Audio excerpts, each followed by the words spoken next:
জয়গুরু বন্দে পুরুষোত্তমম পরম দয়ালে শ্রীচরণে আমার শতকোটি প্রণাম।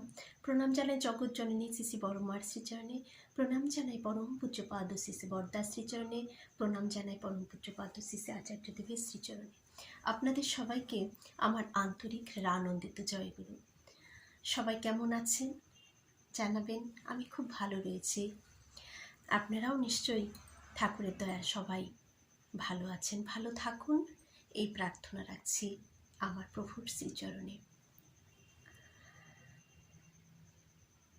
একবার ভেবে দেখবেন, শান্ত মনে কত সুন্দর আমরা একটা জীবন পেয়েছি, তাই না? কিন্তু এই জীবনটাকে আমরা কত আবার অবহেলা করে চলি। জীবনের কাম, ক্রোধ, লোভ, মোহ সব কিছু দিয়ে আমরা জর্জরিত হয়ে পড়ি। ভাবছি ও আমার থেকে কেন এগিয়ে যাচ্ছে, আমি কেন পিছিয়ে রয়েছি। এরকম নানান কিছু আমাদের ঘিরে ধরে। সেখান থেকে আসে আমাদের জীবনের দুঃখ, যন্ত্রণা, ব্যথা সব কিছুই। তাহলে একটা জিনিস কিন্তু এটা সত্যি, আমরা জীবনে যা পেয়ে থাকি, সেটা দুঃখই বলুন, আনন্দই বলুন, কষ্টই বলুন, যেটাই হোক না কেন, হতাশা বলুন, সব কিছুই আমাদের নিজেদের কারণে আসে। আমরা নিজেরাই কিন্তু সেই জিনিসটিকে তৈরি করি আমাদের অন্তরে। সবসময় আমরা একটা জিনিস জানি যে পজিটিভ ভাবনা বলে খুব ভাবতে হয়। কেন ভাবতে হয়? এই পজিটিভ ভাবনায় কোথা থেকে কি উৎপন্ন হয়ে আমার শরীরকে সতেজ রাখে, পজিটিভ ভাবাপন্ন করে রাখে, সেটা নিয়েও আমি একটা ভিডিও বানাবো। আশা করি আপনাদের সবার খুব ভালো লাগবে সেই ভিডিওটি। কারণ অনেক গ্রন্থে, বড় বড় গ্রন্থে, বড় বড় অনেক পুস্তকের মধ্যে এই কথাগুলো কিন্তু রয়েছে যে পজিটিভ ভাবনাগুলো শুধু কিন্তু যে ধর্মকেন্দ্রিক জীবনযাপনই তা নয়। ধর্মকেন্দ্রিক জীবনযাপন না হলে তো আমরা ভালো থাকতে পারবো না, কিন্তু সমাজে বেশিরভাগ মানুষই ধর্ম বলতে যা বোঝায় সেই প্রতিগুলি আমি কথাটা বললাম। তো যাই হোক, আমি একটা ছোট্ট ঘটনার মধ্য দিয়ে আমি এটাই আজকের আলোচনায় বোঝাবো যে সৎসঙ্গের আশ্রয় গ্রহণ করলে জীবনে কেমন ভালো থাকা যায়, কেমন বিপদ থেকে আমরা উদ্ধার পাই, সব কিছু পজিটিভের মধ্যে কিভাবে থাকি এই সৎসঙ্গের আশ্রয় গ্রহণ করলে। এখন আমি এখানেও এটাও পরিষ্কার করে বলে দিচ্ছি, সৎসঙ্গ বলতেই যে কোনো ধর্মকেন্দ্রিক জীবনযাপন, সৎসঙ্গ বলতেই যেখানে সৎ কথা বলা হয়, সৎ চিন্তায় আরেকজনের মধ্যে প্রবেশ করানো হয়, যেখানে পজিটিভ আলোচনা হয়, সেটাই কিন্তু সৎসঙ্গ। শুধু যে অনেকে আমরা ভাবি যে সৎসঙ্গ বলতেই আমাদের ঠাকুরের আশ্রম, ঠাকুরকে নিয়ে যেটা আমাদের, সেটাই সৎসঙ্গ না। সব কিছুরই হরিবাসর মানেই একটা সৎসঙ্গ। তাহলে এই সৎসঙ্গ মানুষকে কিভাবে একদম খারাপ থেকেও ভালো করে, তার নানান কাহিনী আমরা জানি। এটাও আমি একটা ছোট্ট গল্পের মধ্য দিয়ে আমি সেটা সবাইকে বোঝাতে চাই, চেষ্টা করব। এক চোর ছিলেন, সে বুড়ো হয়ে গেছে, বয়স হয়ে গেছে, সে আর চুরি করতে পারে না। তার একটি সন্তান রয়েছে, সেই সন্তানটিও এই চুরিবিদ্যায় শিক্ষিত হয়ে উঠেছে। তো সেই সন্তানও চুরি করে। তখন বৃদ্ধ বাবা বিছানায় শয্যাশায়ী। তো সেই বাবা তাকে বলছেন যে তুমিও আমার মতন চুরিবিদ্যাটাই গ্রহণ করলে, তুমিও চোর হলে, ঠিক আছে, এটাই যখন তোমার পেশা করে নিয়েছো, তবে একটা কথা আমি বলে যাচ্ছি, এই কথাটা সর্বদা মনে রাখবে। কখনো কোনো ধর্মস্থানে যাবে না, কখনো কোনো মন্দিরে যাবে না, কখনো কোনো আশ্রমে যাবে না। আর আরেকটা কথা, ধরা পড়লেও কখনো স্বীকার করবে না যে তুমি চুরি করেছ। যত কিছুই হোক, স্বীকার কিন্তু করতে যাবে না। এই শিক্ষা দিয়ে গেলেন পুত্রকে তার বাবা। তো যাই হোক, সে ছেলেটি চুরি করছে, এমন একটি বড় একটি বাড়িতে চুরি করতে গেছে। চুরি করছে, কিন্তু গৃহস্থ টের পেয়ে গেছে। পাওয়াতে বাড়ির সব লোকজন তার পিছু করেছে, যেমন স্বাভাবিক হয়ে থাকে তাই হয়েছে। চোরের পিছনে পিছু করছে। চোর তো দৌড়ে দৌড়ে পালাচ্ছে, যাচ্ছে।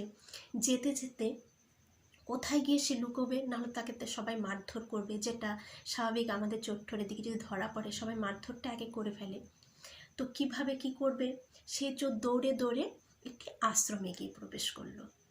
যে আশ্রমে গিয়ে ঢুকে পড়ল, সেখানে ধর্ম কথা হচ্ছিল।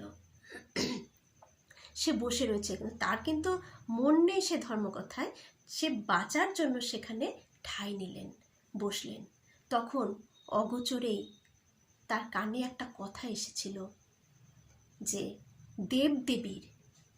দেবদেবীর কখনো ছায়া পড়ে না। আমরা মানুষরা যখন রোদে দাঁড়াই, যেখানে দাঁড়াই, আমাদের কিন্তু একটা ছায়া পড়বে, কিন্তু দেবদেবীর কখনো ছায়া পড়বে না। যেখানে দাঁড়াক সেখানে দেবদেবীর কখনো ছায়া পড়বে না। এটা ওই সৎসঙ্গে ধর্মসভাতে আলোচনা হচ্ছিল।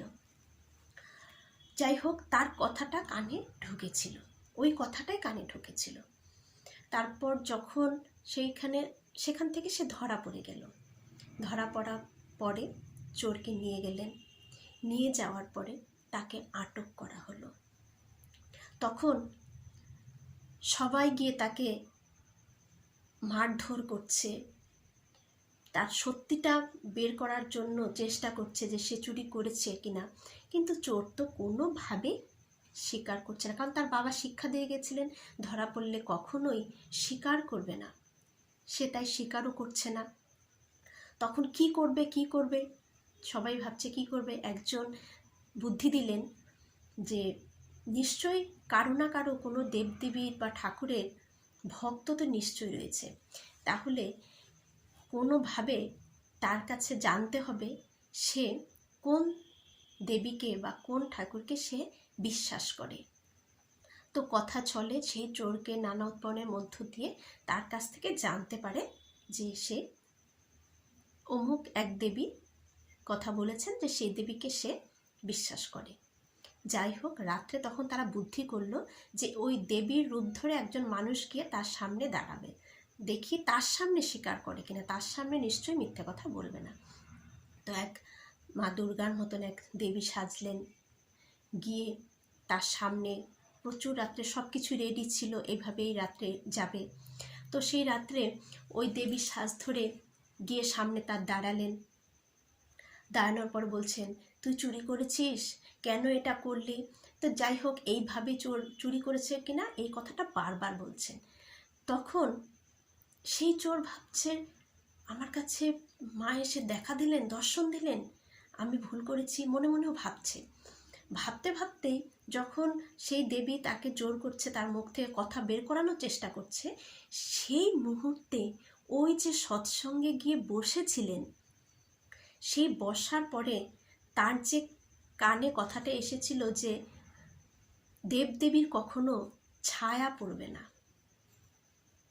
তখন ভাবছে কি ব্যাপার, যদি দেবদেবী হয়ে থাকে তাহলে তো তার ছায়া পড়বে না। এই যে ঠাকুর এসে দেবী সেজে আমার কাছে দাঁড়িয়ে আছেন, যে দেবী, তার তো ছায়া পড়েছে, তাহলে তো এ দেবী নয়, এ তো মানুষ, একমাত্র মানুষেরই ছায়া পড়ে। এটা ওইখানে আশ্রমে শুনে আসলাম, তাহলে তো এটা মিথ্যে, এটা কখনোই দেবী নয়। তখন সে বলল যে না মা, আমি তো চুরি করিনি, আমি চোর নই, আমি চুরি করিনি। সে মায়ের কাছে বুদ্ধি করে এই কথাটা বললেন। তখন বলল না, ঠাকুরের কাছেও যখন বলল যে চুরি করেনি, তাহলে আসলেই সে চোর নয়, আমরা তাকে ভুলই ধরেছি। তখন তাকে ছেড়ে দেওয়া হলো, সে বেঁচে গেল। তখন সেই চোরটা ওখান থেকে মুক্তি পাওয়ার পরে ভাবলো যে একবার সৎসঙ্গে গিয়ে একটা কথা কানে আসার পর সেটাকে জীবনে পালন করাতে আমার ক্ষতি থেকে আমি বেঁচে গেলাম। যেখানে আমাকে মেরে ফেলতো সেখান থেকে আমি বেঁচে গেলাম। তাহলে যদি জীবনের সর্বদাই যদি আমি সৎসঙ্গের আশ্রয় গ্রহণ করি, তাহলে জীবনে আরও না কি পাবো আমি। ঠিক তাই, একটা কথা যদি আমরা মানি, তাতেই কিন্তু আমাদের প্রচুর পাওয়া হয়। কত বিপদ থেকে আমরা উদ্ধার হই, কত পথ পেয়ে যাই, কত জীবনে শান্তিতে থাকি, সে একটা কথা মানায়। আর যদি আমরা সব কিছু মানার চেষ্টা করি, তাহলে আমরা কত ভালো থাকবো একবার ভেবে দেখুন সবাই। তাই সৎসঙ্গের আশ্রয় গ্রহণ করে সর্বদা চেষ্টা করব ইষ্ট কথা শোনার এবং সেই ইষ্ট কথাগুলো জীবনে পালন করার। আমি নিজে করব, পরিবারকে করাবো, সন্তানদের হাতে করে করিয়ে দেব, পারিপার্শ্বিক সবাইকে করাতে উদ্বুদ্ধ করব। আগে নিজে করতে হবে, নিজে না করলে কখনোই আমাকে দেখে আরেকজন শিখবে না। তাই সবাই যেন আমরা এ পথে চলতে পারি, নিজে ভালো থাকার জন্য, শুধু নিজে ভালো থাকার জন্য। নিজে ভালো থাকলেই সবাই ভালো থাকবে। তাই সবার মঙ্গল প্রার্থনা করে আজকের ইষ্ট প্রসঙ্গ আমি এখানেই শেষ করছি। খুব ভালো থাকবেন আপনারা, আমার পাশে অবশ্যই থাকবেন। জয় গুরু, বন্দে পুরুষোত্তম।